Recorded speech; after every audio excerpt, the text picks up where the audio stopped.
Salut tout le monde, nouvel épisode, on s'est changé, on n'est plus les mêmes personnes, il s'est passé plein de choses entre le dernier épisode et le nouveau. Je m'appelle Thibaut. On a changé de couleur, on a changé de prénom, on a changé de femme, Ah ouais. On a changé d'appartement. Du coup, t'en as pas. Et j'en ai encore pas plus mal. Ah, Je rigole. moi je suis content, hein, Marine. Tu diras pas ça dans 2 mois. Bref. Allez. Qu'est-ce qu'on voulait vous parler aujourd'hui? Voilà, c'est un petit thème qui nous tient à cœur. On l'a déjà un petit peu évoqué en filigrane, je dirais, dans d'anciens épisodes, mais on voulait revenir dessus un peu plus en détail. On voulait justement parler d'animé. Ouais. Et on voulait parler surtout d'adaptation au cinéma en live action, donc chez A200 avec des vrais acteurs. Et on voulait aussi un petit peu expliquer pourquoi les 3/4 du temps ça fonctionne pas. Exact. Quel est le problème, quelles sont les limitations, est-ce qu'il faudrait vraiment justement adapter en live action, est-ce que c'est vraiment une bonne idée, outre financière. Et puis donner des exemples de pourquoi, quand ça fonctionne et de pourquoi ça fonctionne. Ouais. Et justement peut-être de commencer à tracer une voie pour les personnes qui voudraient adapter des œuvres, tracer une voie, commencer à voir comment il faudrait s'y prendre en fait. Non pas que ce soit un tutoriel sur comment adapter. Parce qu'on n'a vraiment rien adapté. Voilà. Par notre connerie en vidéo. Et on voit ce que ça donne. Mais voilà un petit peu l'idée derrière cette vidéo. Évidemment, c'est complètement ouvert à la discussion parce qu'on n'a pas tout vu. Ce qu'il faut prendre aussi en compte, c'est que y a énormément d'adaptations qui sont faites au Japon et qui ne sortent pas des frontières du Japon. Okay. C'est-à-dire que tous les ans, il y a des dizaines d'adaptations en live action de manga ou d'animé ou les deux, et on va revenir sur les termes d'ailleurs. Mais donc évidemment, on n'a pas tout vu. Ça se trouve, il y en a qui sont très bien, mais qu'on n'a pas encore eu l'occasion de les voir. Mais je sais quand même que pour la plupart du temps, ces tentatives artistiques ont plus ou moins les mêmes défauts. Si on revient un petit peu en arrière, donc je te donne la parole, on va juste bien délimiter les termes. Évidemment, quand on parle de manga, on parle de bande dessinée. Quand on parle d'animé, on parle de série animée. Généralement, 3/4 du temps tiré d'un manga, mais parfois il y a aussi des séries originales. Et puis quand on va parler de live action, on va parler donc, comme je disais, d'une adaptation en chair et en os. Voilà. D'un animé ou d'un manga. D'un animé ou d'un manga. Ou d'un jeu vidéo. Ou d'un jeu vidéo. Mais là, on veut surtout voir les différences entre animé et live action et qu'est-ce qui fait que ça fonctionne pas toujours et que ça fonctionne même rarement. Okay. Voilà mon introduction. J'ai encore plein de choses à dire, mais je peux te donner la parole quand même. Écoute, du coup, je vais... non, moi, ce thème, il est très intéressant. Après, il est très varié, donc je vais essayer d'être pas trop long sur mes exemples. C'est-à-dire que je vais pas développer sur est-ce que le film, il est... Juste dire, voilà, il y a eu cette adaptation-là, qu'est-ce que j'en ai pensé, pourquoi c'est pas bien, et ce sera déjà très, très bien. Ouais, parce que sinon, on peut y passer vraiment 5 heures de... On peut y passer du temps. C'est pour ça aussi que je tenais à dire, il y a forcément des exemples qu'on va pas donner. Et vous serez probablement pas d'accord avec tout ce qu'on dit, c'est pour ça qu'aussi, voilà, c'est une discussion. On commence par qui? Par quoi? Alors, moi déjà, je voulais revenir sur un truc. Vas-y. Qui fait partie qui ressort de mes propres réflexions sur qu'est-ce qui nous plaît quand on regarde un dessin animé japonais. Qu'est-ce qui nous plaît quand on regarde un dessin animé japonais? Et qu'est-ce qui fait que un animé est un animé, et qu'est-ce qui fait que ça a des particularités qui fait que c'est très difficile de le traduire sur grand écran au cinéma. Il y a plusieurs éléments. Donc, on va essayer d'être rapide, mais je vais pouvoir vous donner des exemples à chaque fois et on va comprendre pourquoi c'est justement très difficile de mettre en place ce genre de choses. Parce qu'en fait, justement, le dessin animé, donc le dessin, déjà de base, il permet des choses que tu ne peux pas forcément reproduire dans la réalité. Et on va être beaucoup sur on va dire presque de la métaphore visuelle que le dessin te permet d'avoir, mais qui est beaucoup plus difficile au cinéma. Et qui explique peut-être pourquoi il ne faudrait pas adapter certaines œuvres. Donc on va voir justement notamment ce que j'appelle la dilatation du temps. C'est-à-dire qu'on va avoir, quand on regarde un animé, généralement, on n'est pas sur un temps normal, on est quasiment sur la relativité d'Einstein, c'est-à-dire que parfois un personnage, il va se mettre, on va commencer à rentrer dans son cerveau, et on va entendre ses pensées en pleine Ouais. action. Évidemment, Olivier Tom, tout ça. voilà, un match d'Olivier Tom, il prend 3 heures alors que dans la réalité, il prend 90 minutes. Bon, voilà en gros ce que j'appelle la dilatation du temps, qui est assez difficile à avoir dans la réalité, puisque dans la réalité, on expérimente tous le temps de la même manière. C'est ce qui fait qu'on est humain, à peu près. Mais justement, le temps d'un animé n'est pas du tout le même qu'un temps dans la réalité. Donc ça, déjà, c'est difficile à mettre en scène. Ouais. On va avoir aussi comment dire, l'action qui va être, dis-le si je te fais chier. Non, On va avoir la mise en scène de l'action qui est presque, comme je le disais tout à l'heure, qui relève presque parfois de la métaphore visuelle, dans le sens où parfois quand on va vouloir montrer l'impact d'un choc, on va justement le traduire par du dessin, par des traits, par des choses, une fois de plus, qu'il est quasiment impossible de mettre en œuvre dans la réalité avec une caméra, ou même avec maintenant des CGI, avec des effets spéciaux. Oui, il y a des choses qu'on peut faire, mais on va pas avoir cette fluidité, et c'est le mot qui est important, je trouve, ici, cette fluidité du dessin, où parfois même, en fait, ça va même carrément être même le personnage qui va changer de forme. Quand il va, par exemple, vouloir mettre... Là, on parle d'action, mais ça peut même être dans un animé. Il y a de la dysmorphie. Exactement. Et ça, on est sur des choses hyper spécifiques à l'animé que tu ne pourras jamais vraiment avoir, ou difficilement, ou alors avec beaucoup de travail technique, et aussi un travail d'acteur, je pense, que tu peux difficilement avoir.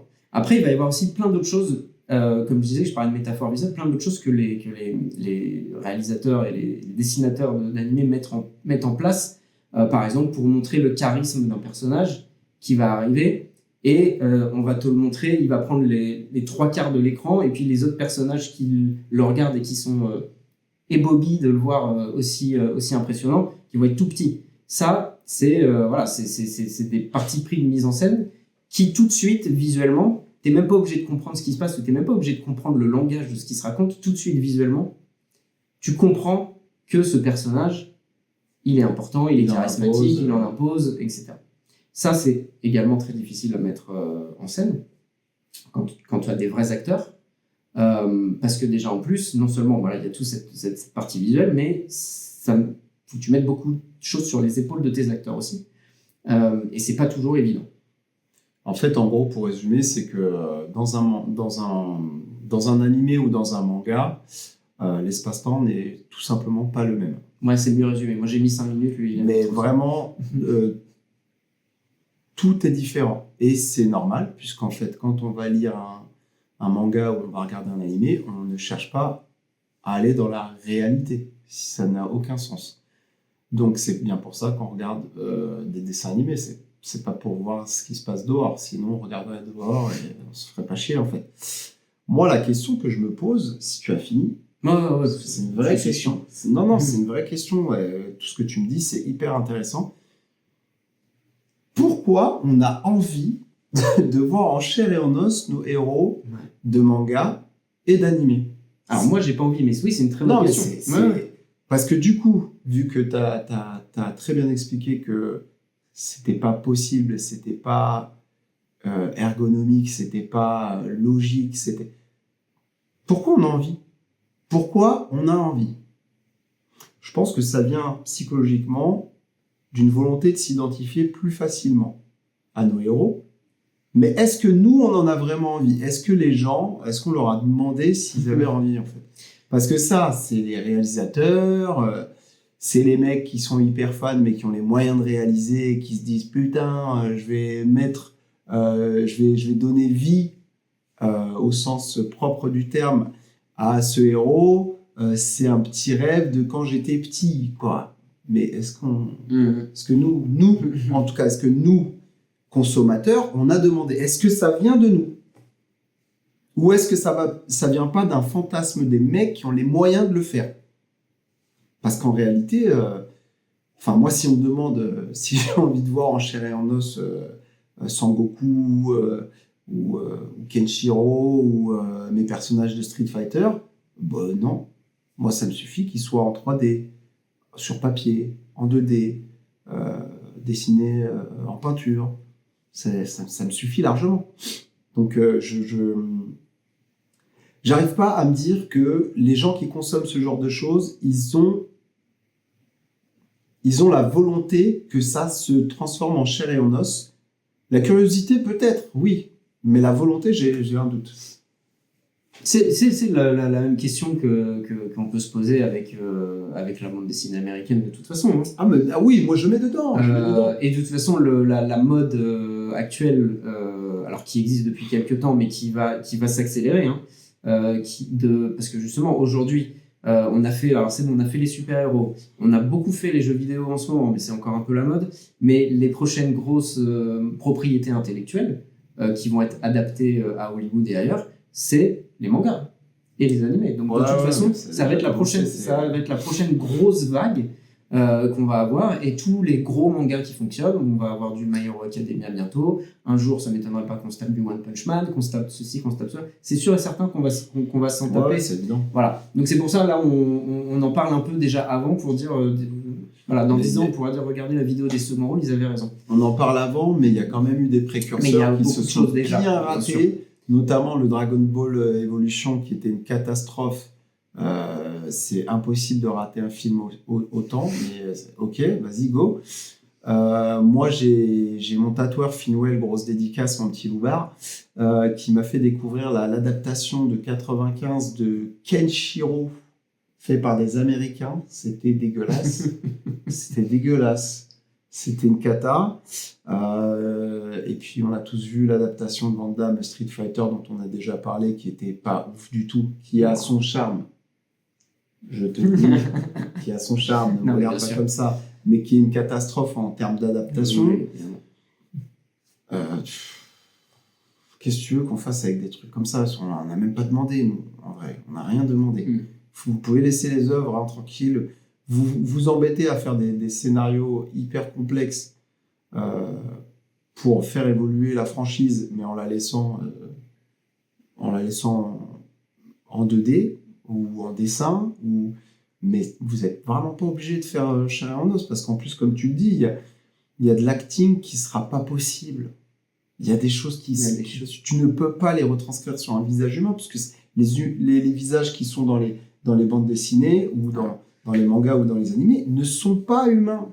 Exactement. Et on en arrive justement à ce point qui est hyper important, qui est le graphisme très particulier d'un manga et donc d'un animé, qui est, alors, pour beaucoup de non-initiés, qui est justement un blocage, parce que, mais ils se ressemblent tous, ah là là, mais en plus les Japonais ne ressemblent pas à ça. Bon, on va mettre de côté ce genre de réflexion à la limite du racisme. C'est pas du mais ils sont pas censés se représenter eux-mêmes. Le concept d'avoir ces grands yeux, c'est quoi? Le concept, c'est justement, pour dire bêtement, mais les yeux, c'est le miroir de l'âme, mais justement, ces grands yeux, ils permettent de faire passer toutes les émotions du personnage, ce qui fait que tu n'as plus besoin de les expliquer, tu as juste besoin de les dessiner et de les montrer. Et ça, c'est fort. Et c'est pour ça que c'est un médium visuel qui est très fort et qui est autant apprécié à travers le monde. Et je pense justement, c'est que ces yeux, ils ont quelque chose d'universel qui fait que tout le monde est capable de comprendre ce qui se passe dans ces yeux, justement. Et c'est pour ça que c'est quelque chose que tu auras toujours du mal à voir avec tes acteurs. Il y a juste une exception à ça, mais qui fonctionne dans ce cas-là précis, mais qui ne pourra pas fonctionner pour tout le reste, et qui est un film que j'aime pas particulièrement, mais qui est Alita Battle Angel. Ah, j'ai adoré. Voilà, de Robert Rodriguez, mais il y en a, produit par James Cameron. Le seul truc que j'apprécie vraiment dans ce film, parce que dans les grandes lignes, j'ai pas trouvé que c'était incroyable, mais c'est les yeux de ce personnage, donc qui est un androïde. C'est un cyborg, mais oui, c'est voilà. Et ils lui ont fait justement des yeux de manga. Exactement. Et c'est incroyablement bien fait. C'est logique. Oui. Ça s'explique, et il se passe tellement de choses dans ses yeux que, en fait, il nous happe. Alors après, voilà, on n'aime pas le reste du film, c'est pas très important, mais. Et là, pour le coup, ça fonctionne hyper bien. Ouais, c'est clair. C'est juste une exception qui confirme la règle, parce que là, c'est bien intégré, c'est pour un personnage particulier qui, justement, tu peux te permettre de faire ses yeux parce qu'il n'est pas humain.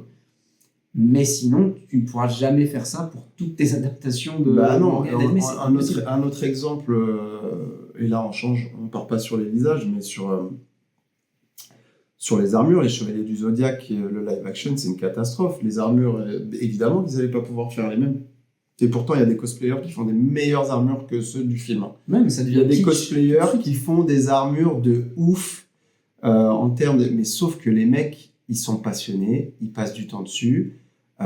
Puis peut-être qu'ils ont du mal à se déplacer, à faire un mouvement aussi. Ouais, aussi, mais tu Il y a vois, peut-être les aussi, retranscrire en film et se dire je vais changer l'armure de Seyar et me dire que c'est ok, bah c'est pas ok en fait, gros. Déjà, on t'a pas demandé de faire un film, en plus tu transformes. Donc fais pas de film en fait. Ferme ta gueule. Fais pas. C'est ça que j'avais envie de dire, pardon, sorti tout seul. En revanche, un Street Fighter qui est méconnu, mais incroyablement respectueux du lore de Street Fighter, parce qu'il y a eu des animés Street Fighter, faut pas oublier, qui sont très bons. Pour le Street Fighter, le film en animé, et Street Fighter Alpha, le film en animé, qui sont très très bons, même niveau animation. Ils en ont fait, donc sur Street Fighter Alpha, un live action, et je vous jure, alors ouais, la perruque de Ken, elle est claquée, mais en même temps, personne n'a les cheveux de Ken, donc on va pas se mentir. Mais par contre, les personnages sont respectés, le lore est respecté, il t'amène en profondeur dans le lore, il te fait comprendre plein de choses. Ça, c'est une plus-value. Ça, c'est une plus-value. Les effets spéciaux, ils ont essayé de faire vraiment du mieux possible. Il n'y a pas d'arnaque, c'est très beau. Donc, il est gratuit sur YouTube, comme Ken le Survivant, le live action, qui est gratuit sur YouTube, mais qu'il ne faut pas aller voir. Et en fait, c'était une... Pourquoi tu me l'as envoyé Mais il faut que tu le vois quand même. C'est une série en fait de base qu'ils ont regroupé tous les épisodes pour en faire un film. Du coup, ça paraît très long parce qu'effectivement, tu as le rythme série avec une impression que ça s'arrête, enfin que c'est la fin de l'épisode et que ça repart. Mais par contre, regardez-le en séquencé, c'est incroyable, vraiment. Mais c'est trop rare pour que ce soit quelque chose qui soit une règle générale. Néanmoins, vu ce qu'on est en train de dire et vu le constat qu'on peut faire, c'est que ça progresse, parce qu'il y a Nicky Larson qui a été fait par des Français, que j'ai vu, et j'avais vu celui des Japonais, pas du tout, des Hongkongais avec Jackie Chan dedans, qui était naze. Il était complètement naze. Moi, j'ai vu Nicky Larson, j'ai pas reconnu. J'aime pas trop Nicky Larson, mais j'aimais bien assez pour voir le film. Et j'ai pas reconnu. Par contre, la version française, on me l'a tous vendue. On m'a dit, ouais, vas-y, faut que tu le vois et tout. Tu vas voir, c'est vraiment Nicky Larson. Je l'ai regardé, c'était vrai. Et pourtant, je vais pas me faire influencer, je vous jure. Moi, je vais aller questionner justement à l'inverse. Et bah, c'était vrai, c'était le vrai Nicky Larson. Alors que ce soit bien joué ou pas, bon, ça c'est une autre histoire. Mais c'était pas si mal pour un film français déjà. Et c'était très, très amusant, c'était très fun. Les gags sont dignes du manga et de l'animé. Ils ont évidemment censuré, donc tu ne verras pas. Arrêtez de croire, vous n'allez pas voir. Mais par contre, le personnage, il ressemble vraiment, etc. Donc Mammouth, il est exceptionnel. Non, c'était vraiment cool. Donc je pense qu'il y a une progression, même le One Piece de Netflix dont on a déjà parlé. Oui. Mais c'était ma question. Ma réflexion, c'est justement, quand tu adaptes, mettons t'as pas le choix, ta famille est kidnappée, on te dit adapte ça. Ma question, c'est est-ce que tu vas à 100% réel, donc même dans tes choix de costumes, dans tes choix justement d'effets spéciaux, est-ce que tu pars sur du réaliste total ou est-ce que tu pars sur tu gardes le côté stylistique du matériel de base, mais tout en le mettant à jour pour quelque chose de plus palpable. Donc c'est une vraie question et je pense qu'on peut en arriver justement à One Piece, comme tu disais, dont on a déjà parlé, mais l'adaptation en série, en live action, qui, à nos yeux, en tout cas, a fonctionné. Il y a sûrement plein de fans qui ça n'a pas fonctionné. Il y a des gens qui n'ont pas trop aimé. Je pense que le fait que toi et moi ne soyons pas fans de base, je pense que ça nous a peut-être aidé justement à mieux apprécier la série, enfin, en tout cas la première saison. Mais je pense que eux, leur parti pris, ça a été justement de garder le côté absurde, donc le côté visuel un peu what the fuck, un peu qui part dans tous les sens, et puis avec des choses un peu disproportionnées. Et donc, ils ont gardé justement ce côté-là. Et donc, ça veut dire qu'on est toujours dans de la fantaisie, en fait. Ouais. Et je pense que c'est ça Ils ont gardé les couleurs aussi, les couleurs assez vibrantes, Ouais. assez fortes, assez, beaucoup de Puis ils ont contraste. réussi à retrouver des. Alors, ce qui était intéressant avec One Piece, c'est que c'est un manga qui reprend des visages connus de gens connus. Donc, il y a des traits de personnages dans One Piece, tu reconnais des stars qu'on a et qu'on voit. Donc, c'est pas difficile d'aller chercher un Usopp, d'aller chercher un Luffy, d'aller chercher des méchants ou quoi que ce soit, ou une Nami, parce qu'en fait, comme c'est inspiré de visages qui existent déjà, ça va être plus simple pour One Piece, je trouve. Parce que vraiment, ils ont fait un casting de ouf. Hein. Et ils ont quand même fait un sacré test. Néanmoins, je trouve que ce qui est ouf avec One Piece, c'est qu'ils ont repris le scénario. Ils ont regardé les incohérences. Parce que moi, j'ai commencé à regarder One Piece, l'animé, et excusez-moi, le scénario, il pue la merde. Ah non, le début, là, il pue la merde. L'histoire de Usopp avec la petite qui est malade et le pirate qui tyrannise toute la baraque et en fait qui est en train de la tuer petit à petit. Dans le manga, enfin dans l'animé, c'est pas clair. C'est pas clair. Même le nœud qui se dénoue au niveau des actes et tout, enfin, moi j'ai trouvé ça hyper incohérent. C'est pas logique. Et quand j'ai vu ce qu'ils avaient proposé dans le live action, bah, c'était beaucoup plus clair, c'était plus logique, c'était mieux écrit. Donc des fois, tu peux aussi, au niveau du scénario, je parle bien cette fois-ci, avoir des améliorations.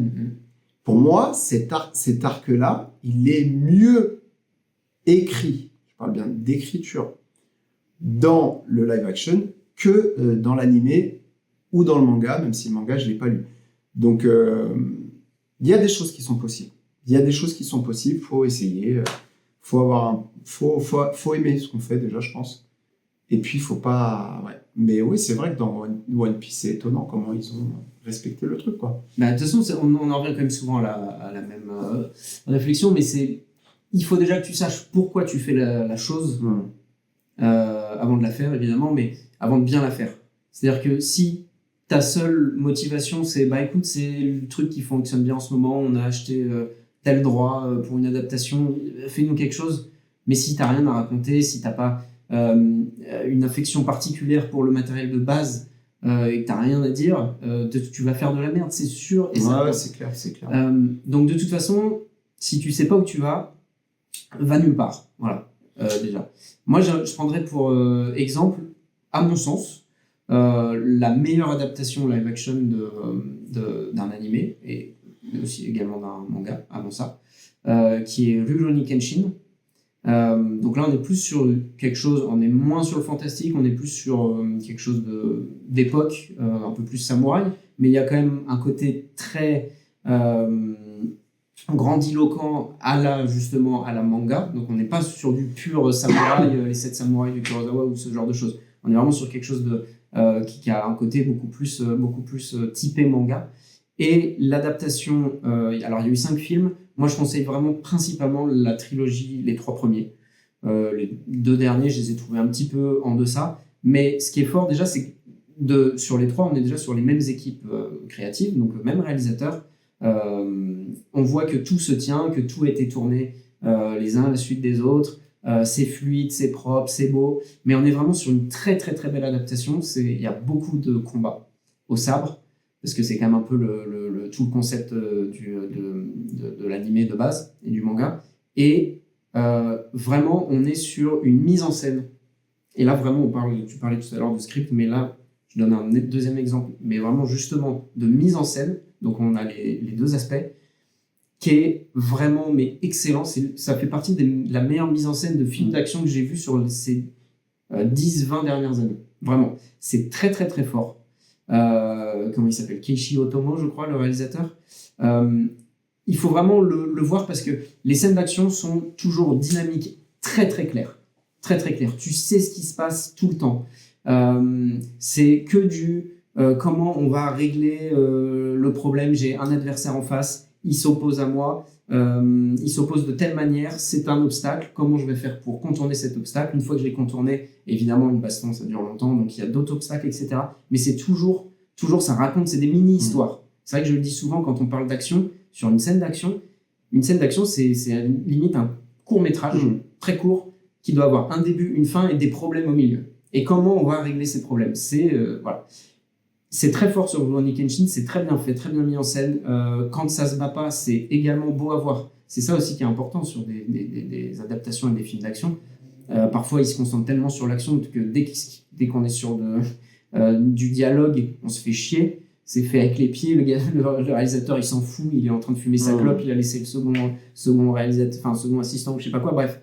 Là vraiment tout est vraiment bien calculé, exactement comme si on avait storyboardé justement un dessin animé qui se définit par le fait que c'est extrêmement storyboardé. Et ben là le film il suit un petit peu le même, je pense le même cheminement dans la créativité.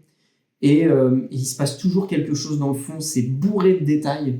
Et en même temps, on va avoir des personnages qui arrivent et tu les vois effectivement. Ils ont un kimono, ils ont une coiffure qui vont être tout de suite connotées manga. Okay. C'est-à-dire qu'on est sur des choses qui vont être clairement anachroniques.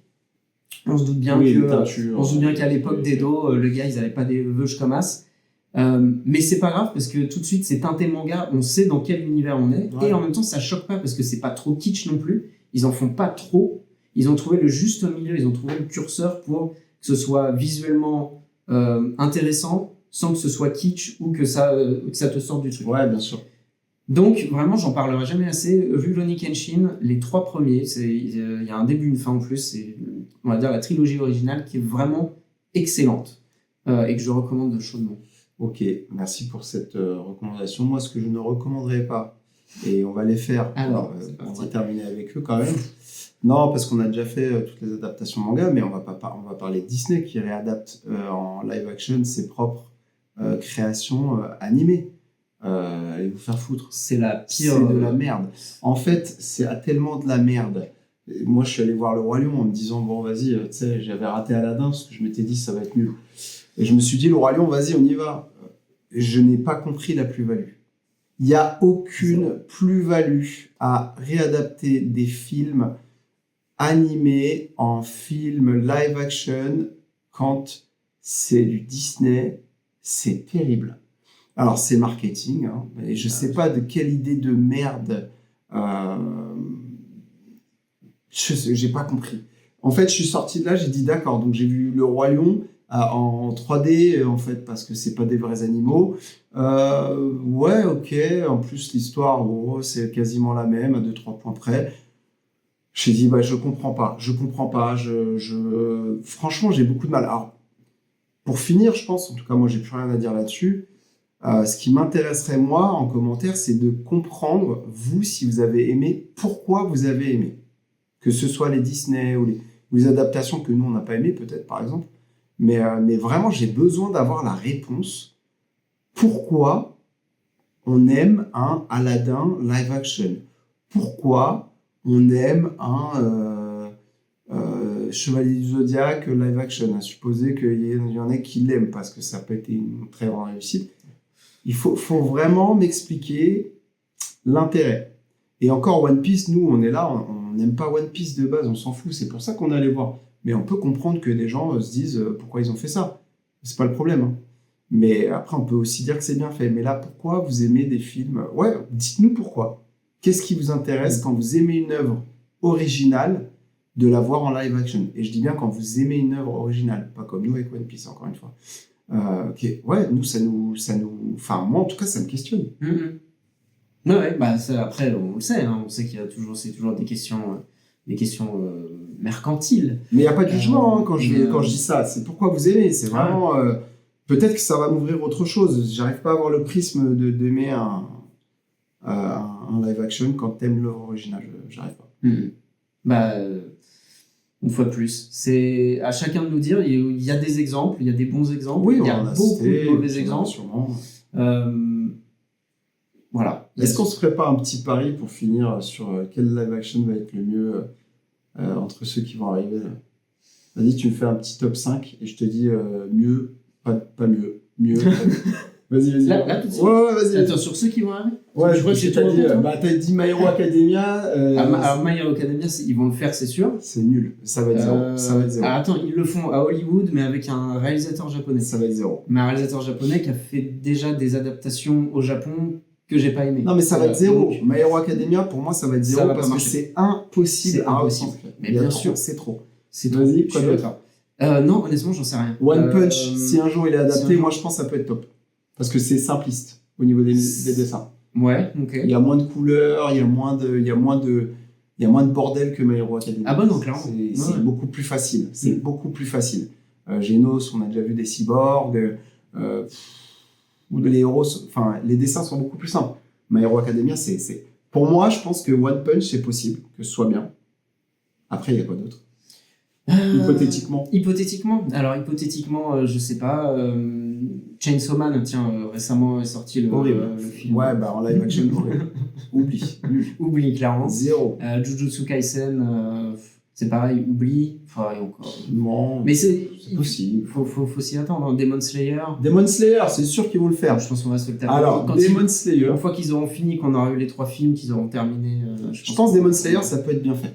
ça peut être bien fait. Parce que, comme tu dis, il y a l'esprit samouraï, il y a déjà une base solide sur la maîtrise de tout ce qui est. Ouais, mais après, on est quand même sur une charte, les effets spéciaux, une charte les effets visuelle spéciaux, ça qui va être est dur. très très Ça va être spécifique. très Hein, très dur les effets qui, on spéciaux. est limite sur de l'estampe de temps en temps. tu Non, vois. mais ça va être dur. Il faut- Mais ça va être dur, mais c'est pas impossible. Mais j'avoue, les effets spéciaux, là, j'y pense, ça va être dur. C'est chaud. T'as dit Shenso, il y en a un autre là. Genre Dan Dadan. Dan Dadan. Ouais, c'est possible. C'est ça. Mais oui, mais quand tu vois l'animé, il y a un style tellement particulier. Non, je te dis pas que c'est intéressant qu'ils le fassent. Clairement, Je dis juste c'est que ça peut clairement marcher. pas intéressant. Je pense que ça peut mais- marcher parce que c'est pas compliqué. Mais c'est quelque chose que tu veux. En fait, il y a des studios japonais, et notamment Science Sao qui fait Dan Dadan, qui ont justement un style spécifique et qui sont très sur la fluidité, Oui, sur, je suis d'accord. sur ces corps qui s'étirent. Oui, et puis même, Qui il y a se- une tu motion vois. capture aussi. On sent qu'il y a des mouvements très fluides qui ont été travaillés par ordinateur. Ouais, je suis Jamais, d'accord. jamais t'auras ça avec un humain. Naruto en live action. Dans la action, ça. Horrible. Horrible. Attends. Une autre. J'en avais un il y a pas longtemps. Il y a 2 secondes, il y en a un, il était là. Il m'a échappé en manga.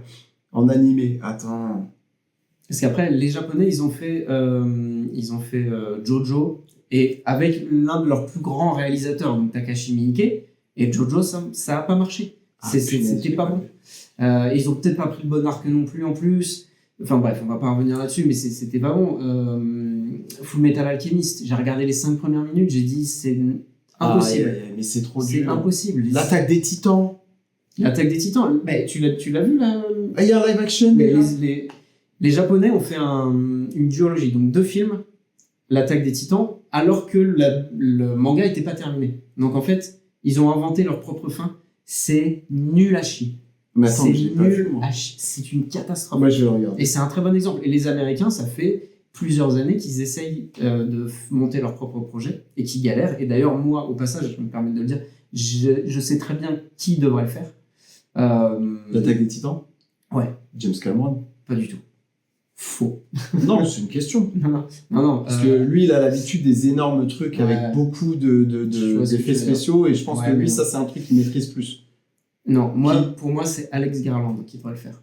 Il a fait quoi Le gars qui a écrit 28 jours plus tard et 28 ans 28 ans plus 28 tard. ans plus tard, Qui a pas pu. Ok. qui a réalisé Annihilation, mais enfin bref, Oui, tu veux l'atmosphère lugubre on est- qu'il arrive à retranscrire. on est Oui, sur mais un, là, après, on parle de l'image. ouais, mais on est sur un gars qui est fan de l'Attaque des Titans. Je Ah suis oui, persuadé, alors je suis s'il est fan, persuadé. c'est sûr qu'il peut tout taper. Ça fait quelques Bon, bah œuvres écoute.